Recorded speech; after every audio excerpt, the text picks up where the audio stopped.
Bendito seja o seu nome, amém? Podemos tomar lugar. Quantos estão aqui a ser abençoados nesta manhã? E a bênção ainda não parou. Agora vai começar aqui fogo. Fogo do céu, amém? Estás preparado para receber? Pois queremos dar passo ao pastor Mário Ruiboto, que nos traz a palavra do Senhor nesta manhã.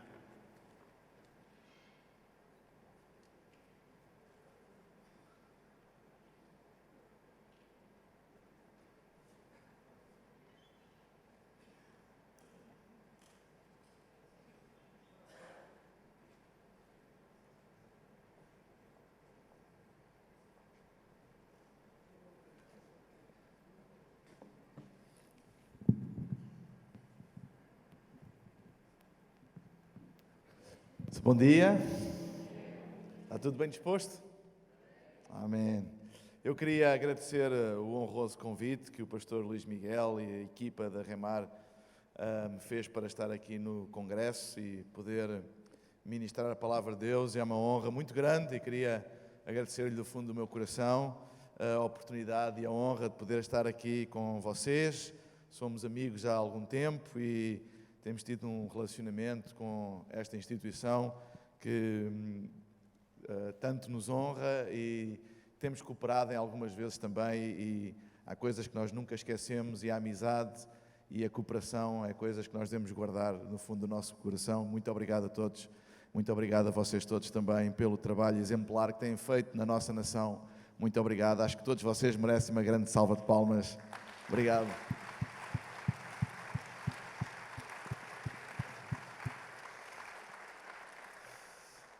Amém. Nesta manhã eu queria compartilhar com vocês uma palavra de Deus que se encontra no primeiro livro de Samuel, no capítulo 13. Primeiro livro de Samuel, capítulo 13. Amém. Está tudo bem disposto ou não? Está tudo acordado? Tomaram um bom pequeno almoço? Então vira-te para a pessoa que está ao teu lado e diz: não adormeças. Eu vou falar nas próximas 3, 4 horas. Estou a brincar. Primeiro livro de Samuel, capítulo 13, versículo 19 a 23. E eu dei um título à minha mensagem hoje, e o título que eu dei é: Tu não precisas de muito para uma grande vitória. Tu não precisas de muito para uma grande vitória. Primeiro de Samuel, capítulo 13, versículo 19 a 23, diz o seguinte: Não havia nessa altura em toda a terra de Israel um só ferreiro. Os próprios filisteus tinham criado essa situação entre os israelitas por temerem que eles fizessem as suas próprias armas, espadas e lanças. Assim, os hebreus eram obrigados, sempre que precisavam, a amolar as suas relhas, enxadas, machados, os sachos, a ir ter com os ferreiros filisteus. Chegavam mesmo para afiar os seus instrumentos de trabalho a pagar os seguintes preços: uma relha ou uma enxada, 7 gramas e meia de prata, os outros instrumentos ou um aguilhão de bois, metade daquela tarifa. Por essa razão, não havia sequer uma só espada ou lança no meio daquele povo, com exceção de Saul e de Jonatas, seu filho, que estavam armados. O desfiladeiro de Micmás estava sob vigilância constante de um contingente militar filisteu. Até aqui. Esta passagem, esta descrição de Samuel, fala-nos acerca de um conflito que estava iminente entre o povo de Israel e os filisteus. Estavam naquela fase em que ainda não havia guerra, mas havia pequenas escaramuças, quando há aquela tensão. E nós hoje vemos isso nas notícias e no mundo.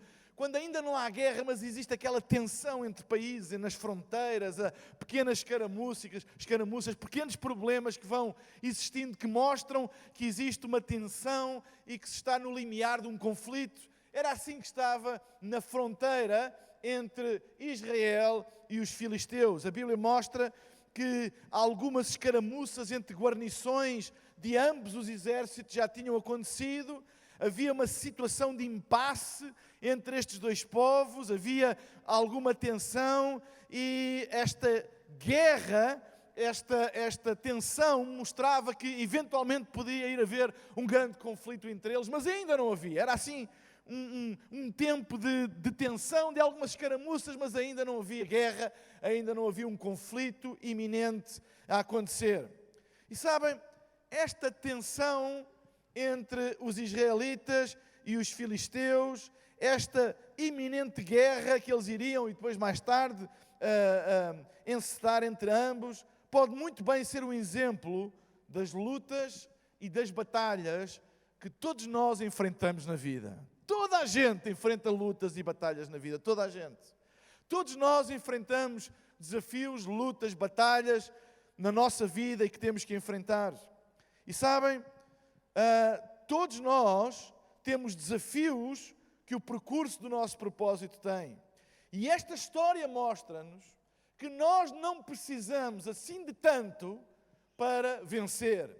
Nós vivemos numa sociedade onde as pessoas pensam, onde existe uma mentalidade que para se alcançar muito tem que se ter muito. Não é? Para se alcançar muito tem que se ter muito. É assim que as pessoas pensam. Se eu tivesse aquilo que aquele tem, eu faria isto, faria aquilo outro. Se eu tivesse a riqueza que aquele tem, eu fazia isto, eu fazia aquilo outro. Então, existe este conceito que para fazer muito é preciso ter muito. E que para ter uma grande vitória nós temos que ter muita coisa, para ter muito armamento, para ter uma grande vitória. Mas esta história mostra-nos que nós não precisamos de muito para uma grande vitória, e que quando nós colocamos Deus no centro da nossa vida e confiamos nele e obedecemos a Ele, nós temos tudo aquilo que nós precisamos para vencer. E aquilo que eu quero dizer a todos vocês, a mim mesmo nesta manhã, é que tu não precisas de mais nada para vencer as tuas batalhas. Tu tens tudo aquilo que tu precisas para vencer. Porque a Bíblia diz que Ele nos deu Jesus e com Ele todas as coisas. Não é o que a Bíblia diz? Que Ele já nos deu Jesus e com Ele todas as coisas. Eu não sei se alguma vez vocês receberam um presente e o presente era um conjunto de presentes lá dentro.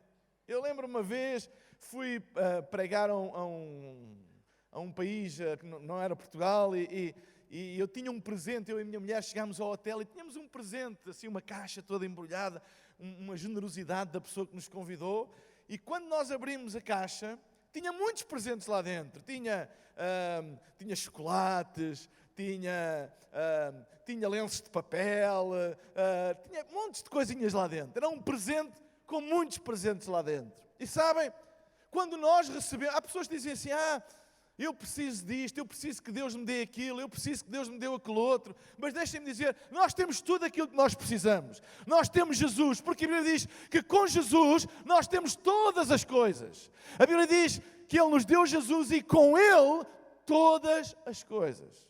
Então nós temos tudo aquilo que nós precisamos para vencer.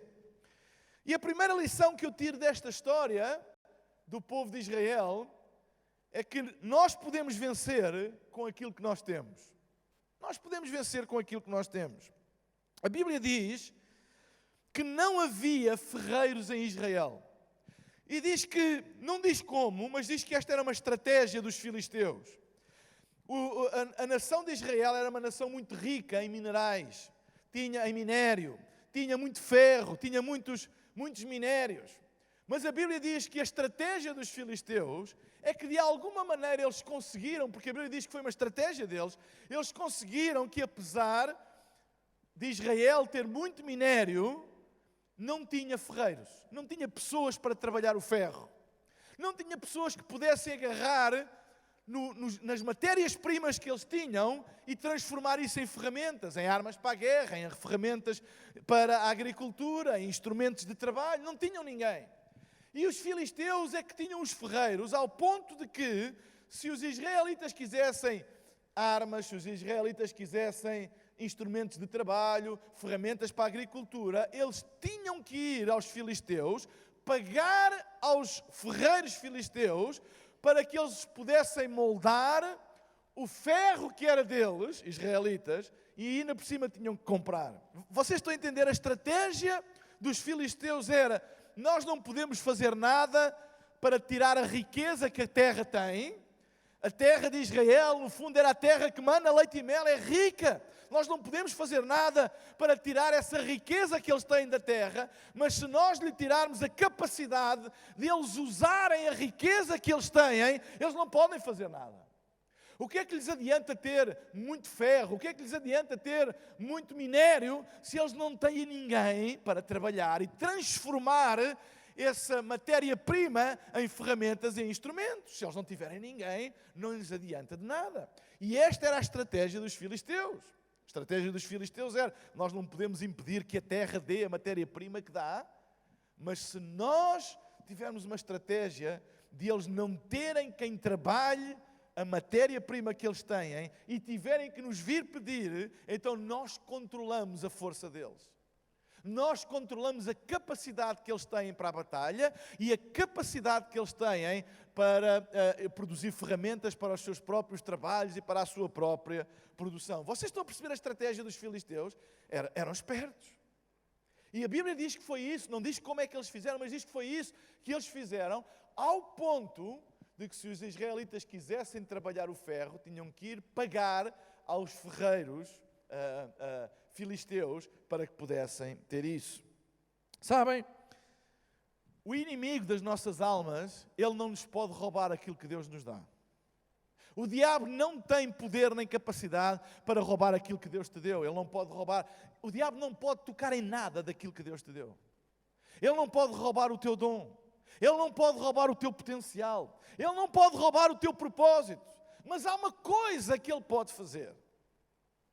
É retirar-nos a capacidade e a habilidade de usarmos aquilo que Deus nos deu. Se Ele nos maniatar, se Ele nos colocar num marasmo, se Ele nos colocar inertes, então nós podemos ter um propósito, porque temos um dom, porque temos potencial, porque foi Deus que nos deu, mas nada vai acontecer porque nós não estamos a fazer nada com aquilo que Deus nos deu. Então Ele não pode mexer naquilo que Deus nos deu. Aquilo que Deus nos deu, ninguém pode. Olha, aquilo que Deus nos dá, ninguém pode roubar. Aquilo que Deus te dá, ninguém pode tirar. Ninguém. Mas se nos retirar a capacidade e a vontade de usar aquilo que Deus nos deu, então nós perdemos a capacidade de transformar o potencial, o propósito, o dom em alguma coisa visível e prática na nossa vida. Sabem? Retirar-nos a habilidade de usar, de trabalhar com aquilo que nós temos. Aquilo que Deus te deu ninguém pode roubar. Mas se tu não usas aquilo que Deus te deu, nada vai acontecer. Nada vai acontecer. E eu hoje queria exortar-vos e animar-vos e encorajar-vos a não interessa aquilo que Deus te deu. Não compares com ninguém, mas aquilo que Deus te deu, usa. Usa aquilo que Deus te deu. Põe em prática aquilo que Deus te deu. Não te lamentes a dizer, quem me dera ter aquilo ou quem me dera ter aquilo outro. Usa aquilo que Deus te deu agora. Sabem? A Bíblia está cheia de histórias e de situações em que pessoas improváveis usaram aquilo que Deus lhes deu. Vocês lembram-se uma história famosa na Bíblia daquele menino que tinha 5 pães e 2 peixes? Jesus, ele estava a pregar e os discípulos interromperam a pregação de Jesus e disseram, mestre, a hora já vai avançada, os restaurantes estão a fechar, o Pingo Doce está a fechar, já não há sítio para... Olha, temos que os despedir porque nós, são muitos, são 10.000, nós não temos... Onde é que eles vão comer se tudo fechar? E Jesus disse-lhe, dá-lhes vocês de comer. E eles disseram, mas como é que a gente faz um churrasco para 10.000 pessoas? Nós não temos nada. Não, vocês... Usem aquilo que vocês... Deem-lhes vocês de comer. E eles foram à procura de todas as pessoas que tinham trazido o lanche para comer e encontraram, o melhor que encontraram foi um menino com 5 pães e 2 peixes. E eles pensaram, bem, agora vamos convencer o mestre que temos mesmo que despedir a multidão quando a gente lhe disser que isto é tudo aquilo que a gente encontrou. E chegaram ao pé de Jesus e disseram, olha, Jesus, nós realmente o melhor que conseguimos foi 5 pães e 2 peixes. Isto é ridículo para alimentar 10.000 pessoas. E Jesus disse, uau, ótimo, manda sentar as pessoas, divide-as em grupos e vamos começar aqui o churrasco. Ei, 5 pães e 2 peixes parece nada, insignificante, para alimentar 10.000 pessoas, mas é suficiente nas mãos de Deus. Não desprezes aquilo que tu tens só porque é pouco, porque é pequeno, mas deixa que Deus use aquilo que Ele te deu, porque se Ele te deu é suficiente. Se Ele te deu é suficiente. A Bíblia está cheia de histórias dessas. Sabem, ferreiros sabem trabalhar e moldar o ferro, a matéria-prima. Sabem transformar matéria-prima em ferramentas, em instrumentos. Não é isso que os ferreiros fazem? Agarram no ferro e moldam o ferro e transformam a matéria-prima em ferramentas. Pois a Bíblia diz que em Israel não havia ferreiros. Havia muito ferro, mas não havia ferreiros, porque estavam todos com os filisteus. Deus criou-te com dons, com capacidades únicas. Não deixes que te roubem a capacidade de transformar isso numa ferramenta para construir a tua vida e derrotares os teus inimigos. Estava aqui a pensar, sabem que os ferreiros, eles usam duas coisas. Eu não percebo muito, nunca tive o sonho de ser ferreiro, mas os ferreiros usam duas coisas para trabalhar o ferro. Usam calor e usam um martelo. O ferro é aquecido, fica de tal maneira aquecido que fica incandescente, que ele fica moldável, e depois com o martelo, e eles vão moldando o ferro. Então é preciso calor, temperatura alta, e é preciso um martelo. É assim que se trabalha o ferro. E deixem-me dizer, é assim que Deus quer fazer conosco. A vida traz o calor. Quantas vezes a vida aperta? Quantas vezes a fornalha da vida aperta? Quantas vezes a temperatura é tão alta que nos apetece desistir?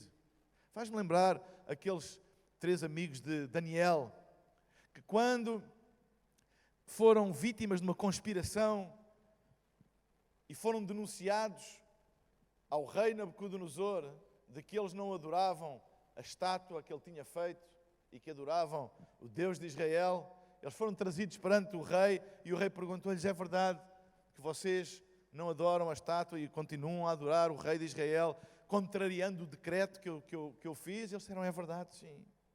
E eles disseram: vocês sabem o risco que vocês correm? Vocês sabem o risco que vocês correm de contrariar esta minha ordem? A condenação é serem lançados na fornalha de fogo ardente. E eles dizem: nós sabemos isso, mas nós não vamos dobrar os nossos joelhos a uma estátua. O meu Deus vai nos livrar. E se não nos livrar, fica sabendo que nós não adoramos. E o rei irou-se de tal maneira que mandou a fornalha aquecer 7 vezes mais. E lançou os amigos de Daniel na fornalha e, passado um bocado, olhou e chamou. A fornalha estava tão quente que até os guardas que levavam os amigos de Daniel para a fornalha morreram com o calor. E ele, passado um bocado, olhou, Nabucodonosor olhou e chamou os homens e disse: ei, quantas pessoas nós lançámos na fornalha? E ele disse: nós lançámos 3. E ele: mas eu estou a ver 4, será que eu bebi alguma coisa e já estou a ver o dobrar? Estou a ver 4 lá dentro. E o quarto é semelhante ao Filho do Homem. A fornalha às vezes aperta. A fornalha às vezes aperta. Mas sabem, quando a fornalha da vida aperta, Deus traz o martelo para nos moldar. Então, sabem, quando a vida aperta, quando a vida fica difícil, quando a vida fica complicada, quando a vida aperta e aquece por todos os lados, levanta os teus braços aos céus e dá glória a Deus, porque o ferro está a ser aquecido, porque assim Deus tem uma possibilidade de moldar a tua vida.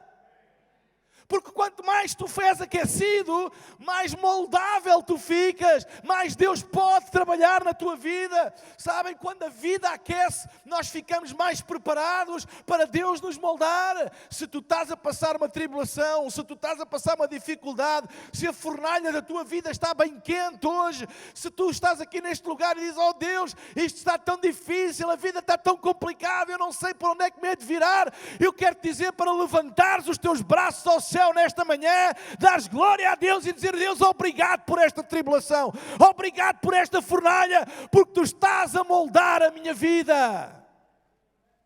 Será que eu posso ouvir um amém? Não desistas quando a fornalha aperta. Não desistas quando a vida fica difícil. Não desistas quando as coisas ficam quentes e complicadas. Há pessoas que viram costas a Deus, há pessoas que viram costas à igreja, há pessoas que abandonam o seu chamado, o seu propósito, quando as coisas ficam complicadas. Não faças isso, porque quando a fornalha aquece da vida, é sinal que Deus está a chegar com o seu martelo para moldar a nossa vida. É um sinal profético que a nossa vida está prestes a mudar. É um sinal, quando a vida fica incandescente, a gente diz, eu não aguento mais, é um primeiro sinal que a tua vida está prestes a mudar. Tu não precisas de mais, tu não precisas de muito para uma grande vitória. Aquilo que tu tens é suficiente para uma grande vitória. A pior coisa que pode acontecer é nós nascermos com um dom, nascermos com um propósito, com um potencial e não o sabermos usar. Pessoas que têm potencial e dom, mas que desperdiçam porque não o sabem usar. Não sabem usar o propósito que têm na vida. Há pessoas que nascem com um talento, um dom incrível, mas com uma disciplina miserável. Uma disciplina pessoal miserável. Há pessoas que nascem com um potencial grande, mas com um caráter que precisa de ser trabalhado. Não fujas às aulas da tribulação. Não faltes às aulas da tribulação. Não faltes às aulas. Às vezes nós queremos fugir às aulas da tribulação, às aulas da fornalha, mas é na fornalha que a gente aprende. Deixem-me dizer, eu não sou masoquista, eu não sou doido. Eu gosto mais de sucesso do que de tribulação. Mas quero-vos dizer uma coisa, eu aprendo mais nas lutas e nas tribulações do que aprendo no sucesso. Eu cresço mais. Não fujas às aulas. Sabem, a pior coisa que pode acontecer é nós termos que sofrer uma tribulação e não aprendermos nada com o sofrimento. Não aprendermos nada com as lutas. Não fujas às aulas. Deus quer te ensinar. Deus quer trabalhar na tua vida quando as coisas ficam complicadas. Tu podes ter o ferro, mas ele ainda não foi forjado e moldado. E às vezes é preciso um aquecimento extra para que a gente fique mais mole, para que Deus consiga trabalhar na nossa vida. Coloca os teus dons ao serviço de Deus. O teu dom é uma arma que Deus te deu. Sabem, Isaías no capítulo 49, versículo 2 diz o seguinte: Ele fez a minha boca como uma espada afiada, na sombra da sua mão me escondeu, fez-me como uma flecha polida e me guardou na sua aljava. Tu és uma arma secreta de Deus. Amém? És uma arma secreta de Deus. Deus está a moldar-te para te transformar numa arma. Então, quando a vida aperta, quando as tribulações vêm, quando os problemas te batem à porta, não fujas. Não fujas. Não vires costas.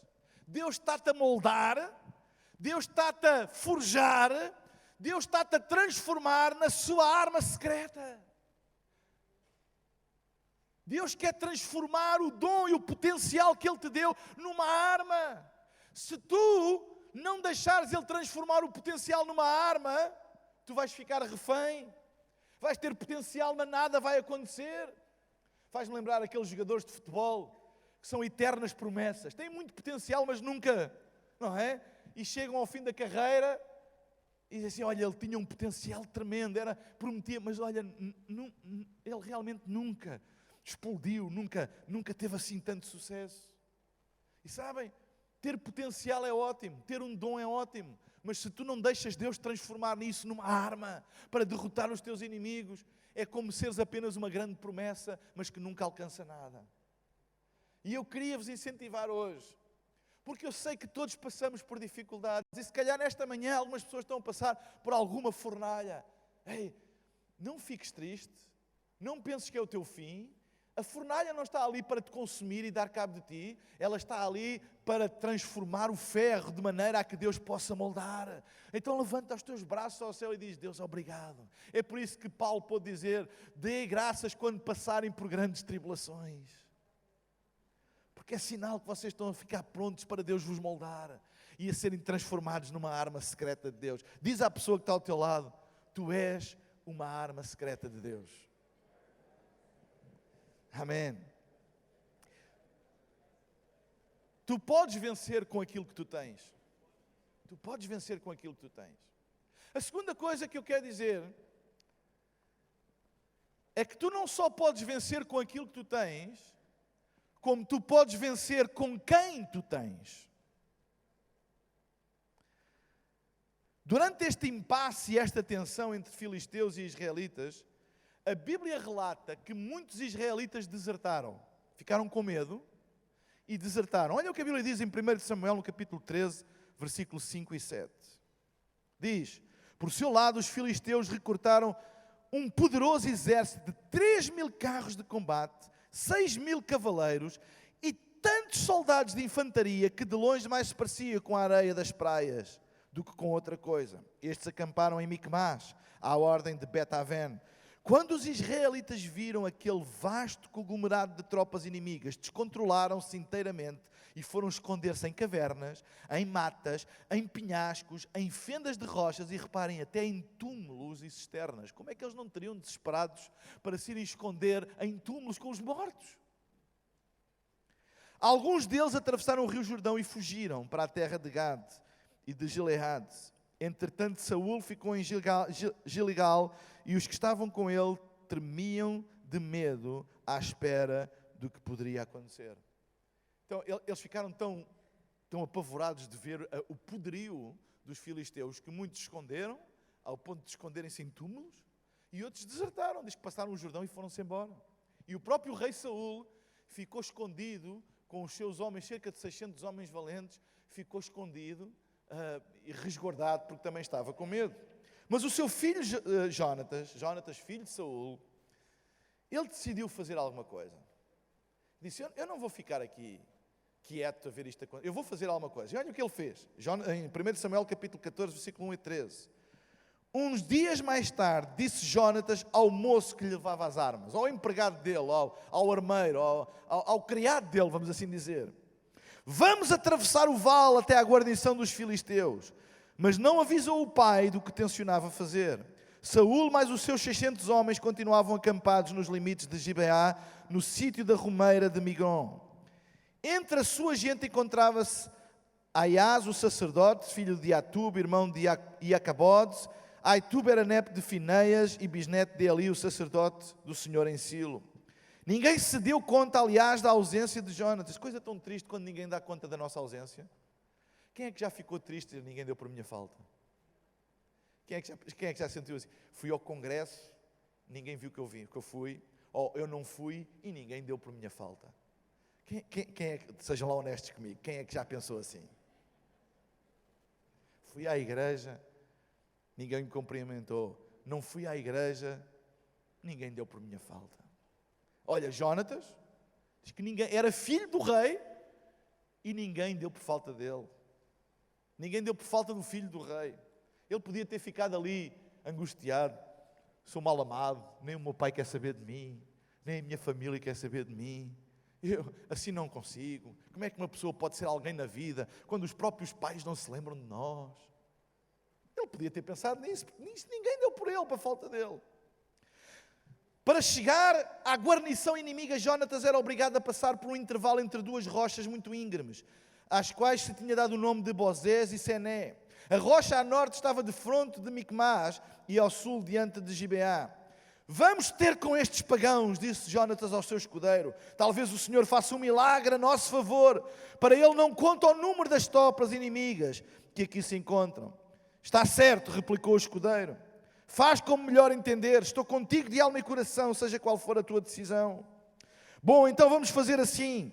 Quando eles nos virem, se disserem, fica onde estás, se não matamos, deixamos-nos ficar e esperamos que eles cheguem. Mas se eles disserem, vem, sobe já até aqui, fazemos o que nos disseram, pois será sinal de que Deus nos ajudará a derrotá-los. Que grande estratégia deles. A estratégia deles, reparem, eles pareciam que estavam alucinados. Jonatas vira-se para o escudeiro dele, só tinha um. Não tinha nenhum exército. Foi esquecido pelo pai. O pai tinha 600 homens, nenhum estava com ele. Ele vira-se para ele, vamos derrotar estes pagãos inimigos. Ele disse, alô, só tens um. Parece que estás a falar para 1000 pessoas, já tens ali um. E o escudeiro era mais maluco que ele disse: bora, vamos embora, vamos lá derrotar eles. Então qual é a estratégia? Qual é o plano? O plano é este. A gente chega-se lá perto da guarnição. Se eles disserem: ei, fiquem aí, a gente fica. Se eles disserem: venham até aqui, a gente vai. Que grande estratégia. Claro.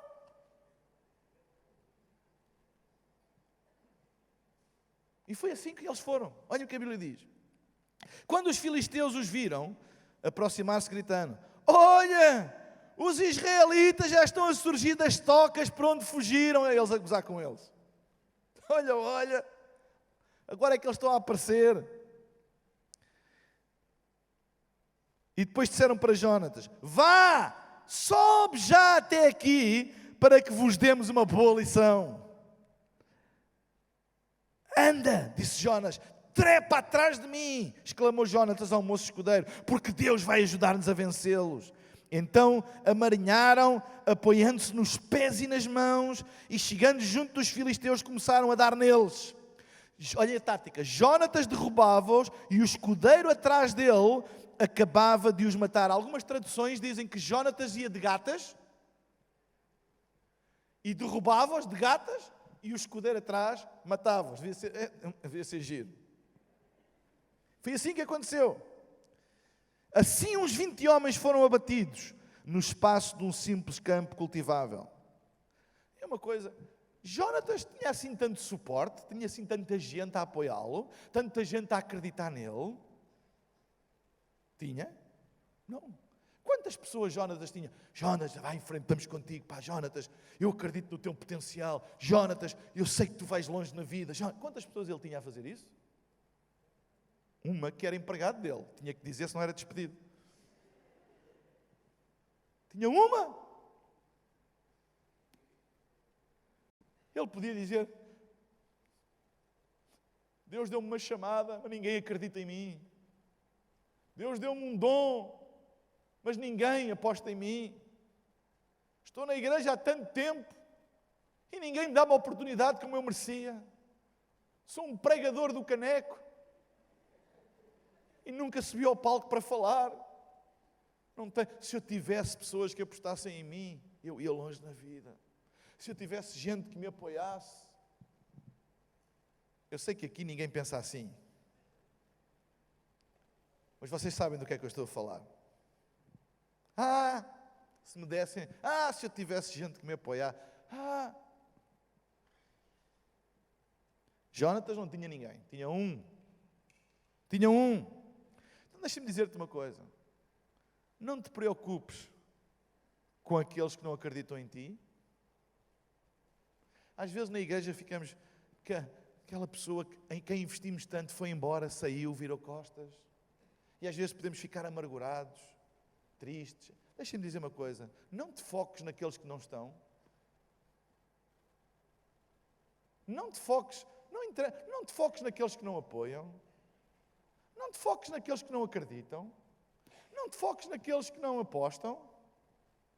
Porque quem tu tens é suficiente para uma grande vitória. Talvez seja só quem acredita em ti, seja só o teu amigo, seja só a tua mulher, ou o teu marido, seja só o teu filho, ou o teu pai. É suficiente. Às vezes arranjamos tantas desculpas porque não temos uma multidão a apoiar, e porque não temos isto, e porque não temos aquilo. Sabem, não importa, quem tu tens é suficiente. Às vezes ficamos tão focados em quem nós não temos. Se eu tivesse as oportunidades que aquele tem, se aquela pessoa acreditasse em mim, se aquela pessoa apenas, se eu conhecesse aquela pessoa, aquilo que nós falamos, as cunhas e os conhecimentos e os contactos, sabem, graças a Deus pelos relacionamentos e os contactos, mas eu quero-vos dizer que quem tu tens é suficiente para uma grande vitória. Às vezes podemos ficar tão focados em quem nós não temos. Se eu conhecesse as pessoas que o pastor Luís Miguel conhece, eu também faria. Se eu tivesse aquilo que o pastor Mário tem, eu também faria. Quem tu tens é suficiente. Às vezes, eu tenho tão pouca gente para me ajudar. Eu não tenho assim tanta gente para me ajudar. Talvez estejas a começar alguma coisa e dizes, eu não tenho assim tanto apoio, tanta gente. E às vezes podemos ficar tão focados em quem não temos, que esquecemos de honrar quem nós temos. que esquecemos de dar oportunidade a quem está ao nosso lado, a quem nós temos. Deus aqui há um ano deu-me uma grande lição. E a grande lição foi, às vezes é preciso eu retirar pessoas para tu olhares para aqueles que tu já cá tens. Às vezes andamos à procura sempre fora, fora, e esquecemos de honrar quem está na nossa casa, quem está connosco, quem está sempre connosco. Podem não ser os melhores, podem não ser uma multidão, podem não ser os mais talentosos, mas olha, são suficientes para uma grande vitória. Tu não precisas de mais ninguém para uma grande vitória. Aqueles que tu tens, quem tu tens, é suficiente para uma grande vitória. Para de culpar a tua mulher. Foste tu que a escolheste? Pastor Luís Miguel, às vezes fico com as pessoas que culpam. A minha mulher é isto, a minha mulher é aquilo. Então, mas quem é que a escolheu? Não é? Deves-te culpar é a ti. Para de culpar. Honra aquilo que tu tens. Um dos maiores problemas, olha, eu acredito que um dos maiores problemas da igreja em Portugal é não honrar aquilo que tem. Um dos maiores problemas da cultura portuguesa é não aprender a honrar aquilo que tem. Há pessoas que quando recebem o seu salário, a primeira coisa que fazem é amaldiçoar o salário. Isto não dá para nada. Agarra, por muito pouco que seja, diz obrigado Deus, porque eu tenho um trabalho, eu tenho um salário, há muita gente que não tem, ajuda-me a administrá-lo, e eu sei que aquilo que tu me dás é suficiente para eu fazer aquilo que tu me mandas fazer. Dá graças a Deus pela tua família. É perfeita? Não. Junta-te ao clube. Tenho 4 mulheres, só sou casado com uma, mas tenho 4 em casa, 3 filhas. Em fotografia é uma família perfeita. Mas às 7 da manhã, tenho 3 casas de banho em casa e não é suficiente. Não há famílias perfeitas. Não há casamentos perfeitos. Não há filhos perfeitos. Todos nós temos as nossas lutas. Todos nós temos as nossas angústias. Todos nós temos os nossos momentos difíceis. Mas ao fim do dia aprenda a dar graças a Deus por aquilo que tens e por quem está contigo. Obrigado, Deus, pela minha mulher, obrigado, Deus, pelo meu marido, obrigado pelos meus filhos, Senhor. Muito obrigado. Porque são suficientes para uma grande vitória. Dá graças a Deus pelos teus líderes, pelos teus pastores. São perfeitos? Não. Que há tempos alguém me disse assim, pastor, lá na sua igreja, você tem lá aquele tipo de pessoas.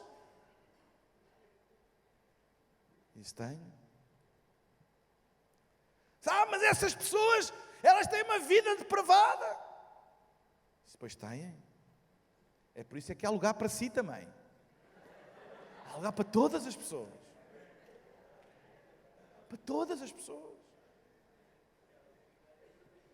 Quem tu tens é suficiente. Jónatas podia se tornar amargo. O que é que eu vou fazer com um escudeiro só? Como é que eu posso derrotar? O meu pai está com 600 homens, está lá escondido. Eu que estou aqui cheio de força para a guerra. Só tenho um comigo. Isto é injusto. Quantas pessoas vivem a vida a dizer que é injusto e que se eles tivessem o que os outros têm, fariam? Para com isso. A quem tu tens é suficiente para uma grande vitória. Jónatas disse, vamos a eles. Vamos a eles. Valoriza quem tu tens. Serão suficientes para alcançar uma grande vitória. Honra quem tu tens. Honra quem tu tens. Olha, honra a tua família. Honra os teus líderes. Honra os teus pastores. Honra os teus colaboradores. Honra os teus voluntários. Honra os teus trabalhadores. Honra quem está contigo. Honra os teus amigos. Honra quem está contigo ao longo dos anos. Honra, porque aquilo que tu tens, quem tu tens, é suficiente para uma grande vitória. Não precisas de mais. É suficiente para uma grande vitória. Valoriza as pessoas que estão contigo. Não te foques naqueles que te abandonaram. Não te foques. Não te preocupes com aqueles que não acreditam em ti, com aqueles que não apostam em ti, com aqueles que te deixaram da mão, com aquela pessoa que te traiu, com aquele que era esperado fazer alguma coisa e não fez, com aquele que disse que ajudava e não ajudou, com aquele que disse que dava a mão e não deu. Não fiques pegado a isso, não fiques amargo com isso, esquece lá isso, manda isso para trás, honra quem está hoje contigo. Às vezes falo com pessoas, estão sempre a dizer, mas sabe, há 20 anos houve uma pessoa que traiu-me e eu fiquei, olha, então e depois?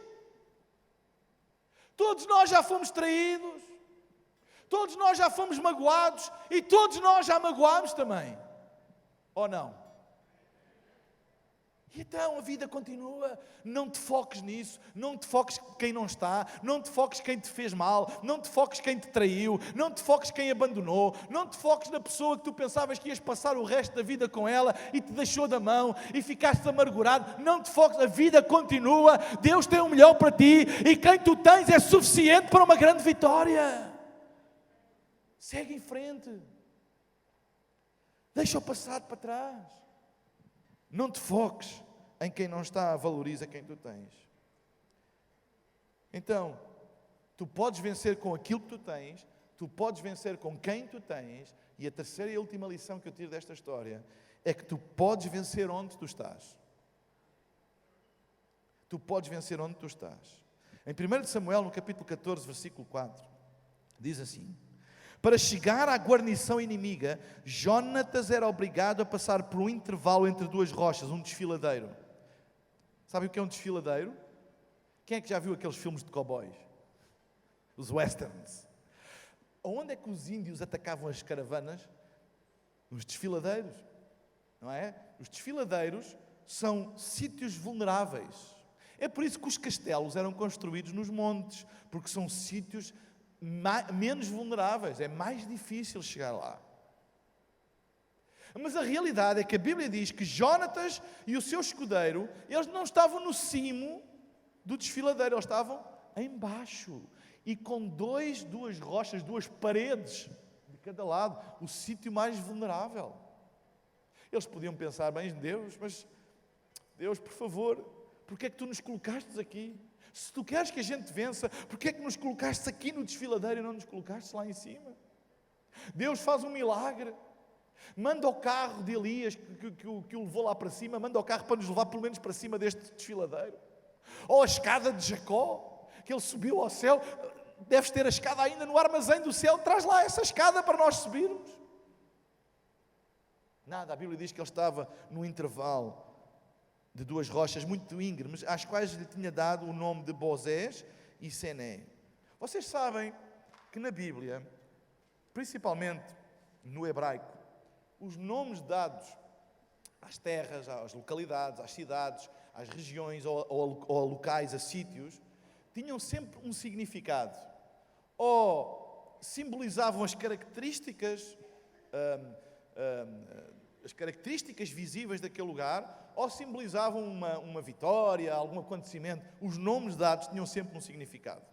E não é inocente que a Bíblia diz que eles estavam num desfiladeiro entre duas rochas, e uma delas chamava-se Sené e outra Bozés.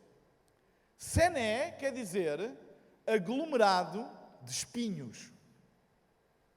Ou seja, eles estavam num desfiladeiro que de um lado tinha uma rocha cheia de espinhos. Eventualmente com eu não sei como é que se chama aquelas plantas que trepam e que estão espinhos, tipo silvas, cheia de espinhos, era um molho de espinhos. É isso que quer dizer Sené. Bozés, que era do outro lado, quer dizer brilhante, escorregadio ou enlameado. Ou seja, era uma rocha super escorregadia, eventualmente cheia de terra enlameada, o que torna difícil o quê? Escalar. Ou seja, eles estavam entre duas rochas e tinham que escalar. Uma delas estava cheia de espinhos, não era uma boa opção escalar com espinhos. Ao outro lado também não era uma boa opção escalar, porque era escorregadia. Vocês já viram o que é estar num desfiladeiro e ter que trepar, e de um lado tem uma rocha com espinhos e do outro lado tem uma rocha que escorrega? E quando os filisteus o viram, disseram assim: anda cá acima, que a gente vai te ensinar. Eles diziam: oh Deus, porquê é que tu nos colocaste aqui? Quem é que já fez esta pergunta a Deus? Deus, porquê é que isto está a acontecer agora, aqui na minha vida? Alguém já fez essa pergunta a Deus? Eu já fiz. Nós questionamos sempre, Deus, se eu estivesse noutro lugar, se eu estivesse noutra situação, se eu estivesse noutro país, se eu estivesse noutro emprego, se eu estivesse noutra igreja, se eu estivesse... A nossa mente sempre é levada a acreditar que onde nós estamos é impossível acontecer. Sabem que o lugar mais improvável para nós de Deus fazer alguma coisa é o lugar onde nós estamos agora? É o aqui. Nós sempre pensamos que quando eu chegar ali, pastor, quando eu tiver, eu faço. Quando eu ganhar muito dinheiro, eu vou ajudar. Quando eu tiver mais tempo, eu vou servir. É sempre ali, nunca é aqui. Aqui para nós parece sempre impossível. Aqui para nós parece sempre impossível. É sempre o lugar da improbabilidade. Mas eu quero-vos dizer que Deus não te quer usar ali. Deus quer te usar aqui, onde tu estás. Deus não está à espera que tu vás para lugar nenhum ou que tenhas circunstâncias mais favoráveis para te usar. Deus quer te usar até no meio daquilo que tu pensas que são as circunstâncias menos favoráveis. É aí que Deus te quer usar. E deixa-me dizer-te mais uma coisa. Se tu não deixas Deus usar-te aqui, Ele nunca te vai usar ali. Se tu não deixas Deus usar-te agora aqui, nas circunstâncias que tu estás a viver agora, no presente, nunca vai usar no futuro. É aqui. É aqui. É agora. É com o que tu tens. É com quem tu tens. E é onde tu estás. Deus não precisa que tu vás para outro sítio qualquer para te usar. Ele pode te usar mesmo no meio das circunstâncias mais adversas. Uma rocha com espinhos e outra escorregadia. Mas diz a Bíblia que quando eles ouviram, eles diziam, venham cá, que era o sinal que eles estavam à espera da vitória de Deus. Diz a Bíblia, e usa uma expressão, eles amaranharam. Quem é que conhece esta expressão, amaranhar? Uma coisa é subir. Subir, amaranhar não. Amaranhar é com as mãos, é com os pés, é com a cabeça, é com tudo. O que houver é amaranhar. E o que aconteceu é que a Bíblia não diz por que lado é que eles subiram. Se foi pelo lado dos espinhos, se foi pelo lado da lama, ou se cada um foi para o seu lado, não diz, porque qualquer de uns era complicado. O que diz é que eles começaram a emaranhar e diz que era com os pés e com as mãos e começaram, não arranjaram desculpas e diziam, oh Deus, tu tens que fazer um milagre, oh Deus, leva-me até lá acima, oh Deus, tens que fazer alguma coisa. Ele diz, não, amaranha por aí acima. E sabem, às vezes nós estamos em situações difíceis e estamos à espera que Deus venha fazer algum tipo de livramento e aquilo que Deus quer dizer é assim, tu tens força suficiente para amaranhar por aí acima, faz alguma coisa. Começa a amaranhar por aí acima. Não fiques ali no desfiladeiro à espera de não sei o quê, a lamentar se estás no sítio errado. Tu estás onde Deus te mandou estar. Amaranha por aí acima, mesmo que fiques com as mãos, com os espinhos lá espetados e sanguentados, tu vais chegar lá acima. E eu oro a Deus para que Deus traga neste congresso de Ramar um espírito de batalha, um espírito de fortaleza, um espírito de coragem, um espírito de ousadia, de pessoas que têm estômago para a guerra e que não têm medo do espinho ou da lama e amaranham pela vida aí acima, porque eles querem chegar àquilo que Deus tem para eles e onde tu estás é suficiente para uma grande vitória. Tu não precisas está no outro lado qualquer, se eu estivesse ali. Eu tenho tão pouco, quando eu tiver muito. Aqui há tempos houve uma pessoa que me disse assim, pastor, quando me sair o Euromilhões, que é uma coisa que sai normalmente, quando me sair o Euromilhões, pastor, fica aqui garantido, eu vou financiar a construção do nosso auditório no centro de Lisboa. Uau! E eu só lhe disse assim, olha, o que é preciso para grandes coisas acontecerem não é tu ganhares o Euromilhões, é tu seres fiel com o que tu tens. Porque prosperidade não muda ninguém, só amplia aquilo que nós somos. Se tu és generoso com pouco, tu vais ser muito generoso com muito. Se tu és agarrado, semítico, avarento com pouco, vais ser muito avarento com muito. Porque a abundância não muda ninguém, só amplia aquilo que tu já és. Fica um bocado silencioso aqui agora. Não muda. Ter mais coisas não te muda, apenas amplia aquilo que tu és. É por isso que Deus está mais interessado em trabalhar em quem tu és do que te dar coisas. Porque vocês sabem que a prosperidade na mão de um tolo é a sua destruição. Deus está mais interessado em trabalhar no nosso caráter, na nossa vida, na nossa coragem, na nossa ousadia, porque com isso vêm todas as coisas. Então eu quero te dizer 3 coisas muito importantes. Tu não precisas de muito para uma grande vitória. Tu podes achar que tens pouco, tens poucos recursos, tens poucos conhecimentos, tens poucas pessoas, que estás num sítio que não é o melhor. Mas deixa-me dizer-te uma coisa. O que tu tens é suficiente. Quem tu tens é suficiente. E aonde tu estás é suficiente. Eu vou repetir. O que tu tens é suficiente. Quem tu tens é suficiente. E aonde tu estás é suficiente para uma grande vitória. Amém? Vamos todos ficar de pé na presença de Deus.